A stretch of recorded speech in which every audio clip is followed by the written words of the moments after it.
story about lives from the enemy.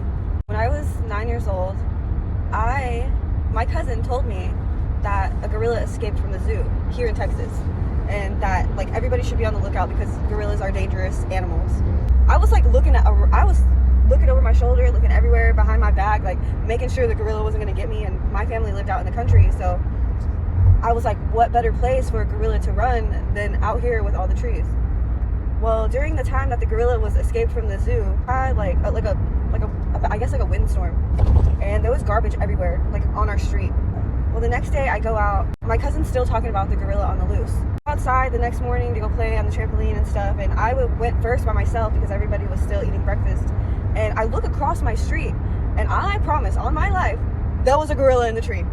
And it was beating its chest, and it was going crazy. Like, it didn't make any sounds, but I just seen it moving. And I tell my grandpa, was right.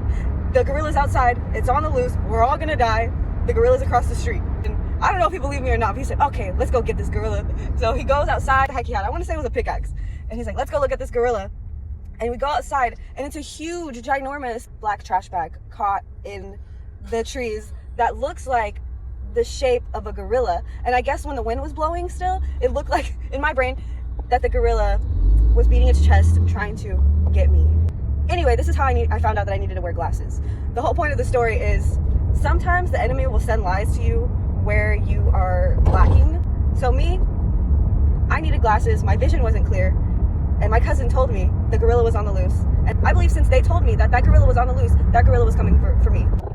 If you're ever afraid, if you're ever feeling like it's too much and that the gorilla may come and get you, just remember who is fighting for you. You're not fighting for yourself. God is fighting for you.